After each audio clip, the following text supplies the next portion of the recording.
The great thing about living in a developed society is the advancements of technology that we all benefit from.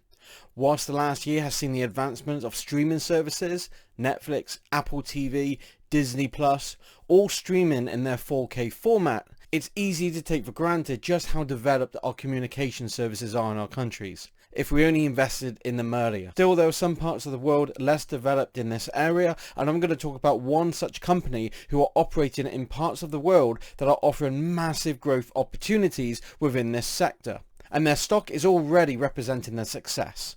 Here we go.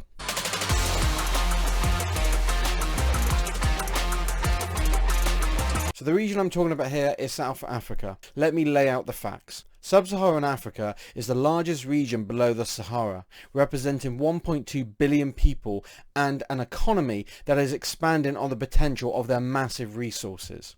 The country was hit hard by the pandemic, which ushered the regions into a recession in 2020, and currently they continue to lag behind the world in terms of vaccine distribution, with only 63% of supplied vaccines being used. This is hampered by vaccine hesitancy, a lack of medical services, and vaccine storage problems. The African Centre for Disease Control reported that donated vaccines were delivered with little notice and short shelf lives. In December, most African countries had failed to reach the targets set by the World Health Organization, with some countries showing a shockingly low level of vaccinations.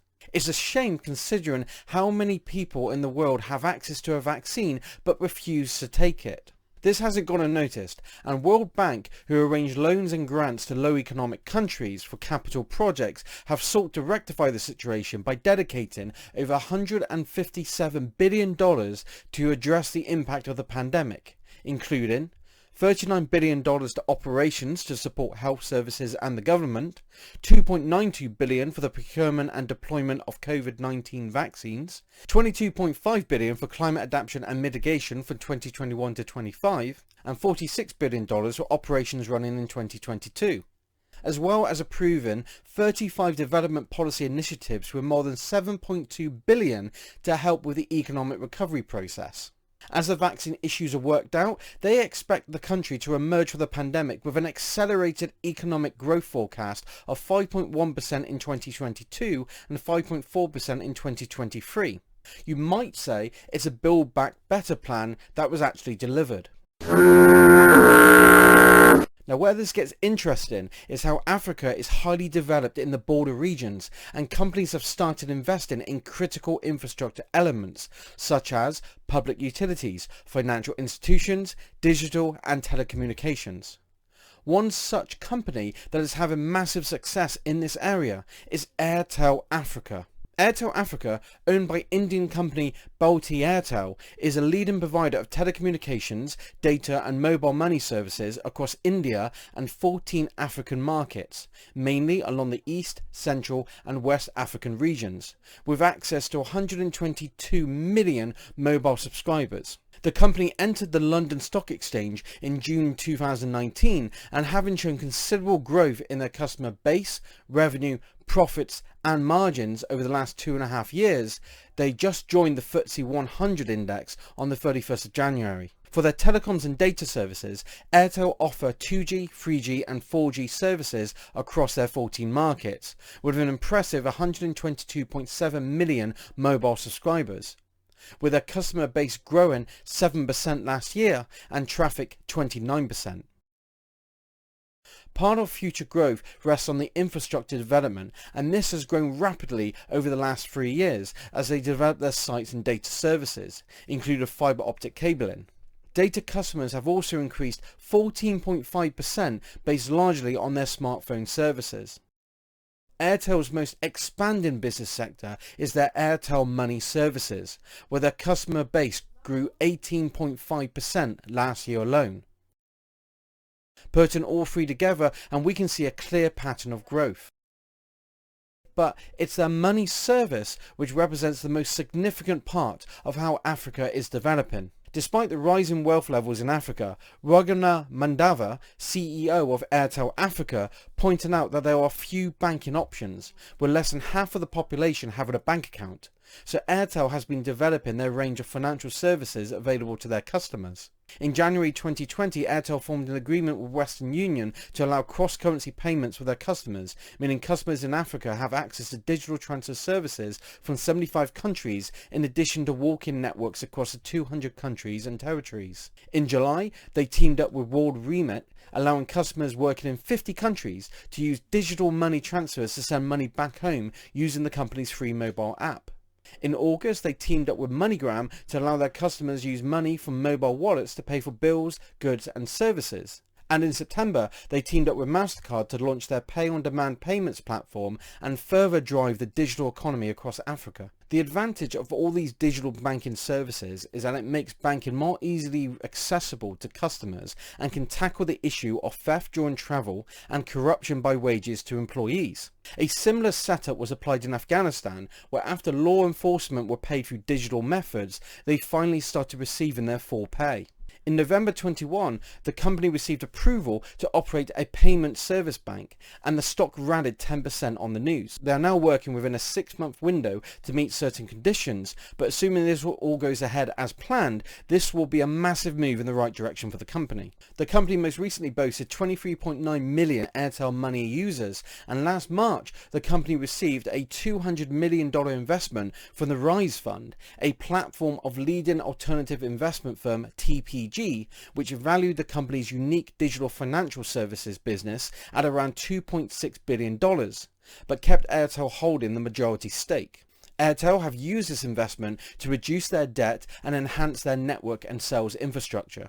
Their growth means they are now the most capitalized company on the Nigerian stock exchange, and with more than all Nigerian banks combined. So that's my case, but as always, we need to check out the financials.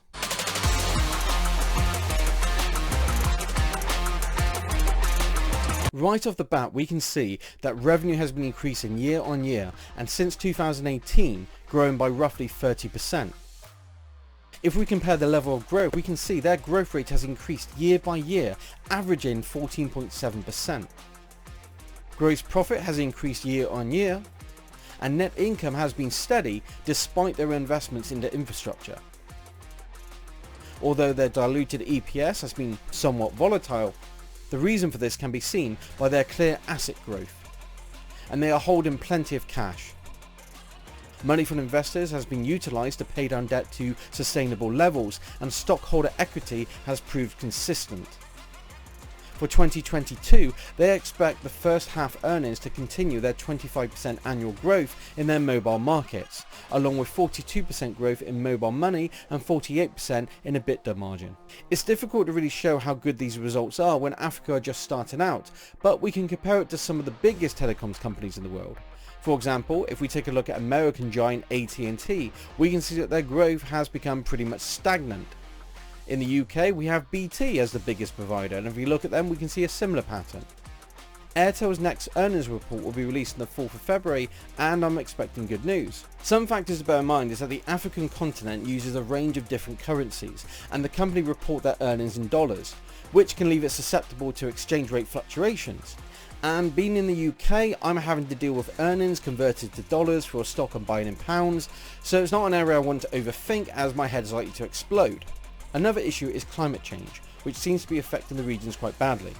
But this has encouraged the drive towards more sustainable, low carbon energy economies, and gives another reason for their infrastructure to continue growing. Airtel has highlighted their focus on sustainable development goals and the need to minimize environmental damage and drive research into technologies and processes that reduce energy consumption. They are increasing access to free internet and educational content to schools to give the population the opportunities to learn the skills to form careers. Airtel has also promoted equality regardless of age, gender, disability, religion or social status, so all have equal opportunity for career development. Airtel's focus on communication, education and values is vital, as the next generation represents half of the continent's future 1 billion people, who will be under 25 years of age by 2050 and will play a significant role in Africa's future development.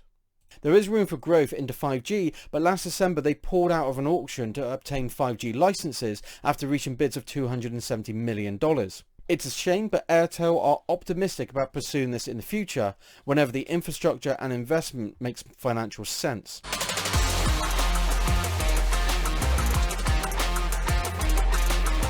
Airtel has not had very much coverage compared to the string of telecommunication companies in the media.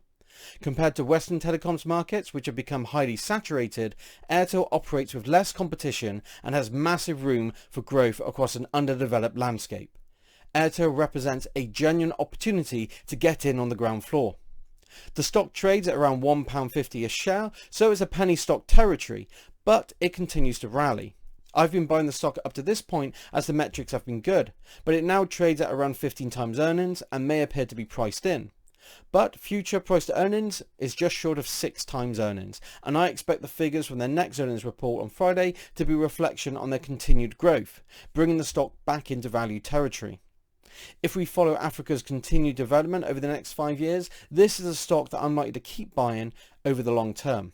Now, apologies for releasing the video so close to the next report. This is all part of my campaign to cover each stock in my portfolio, starting from my largest positions.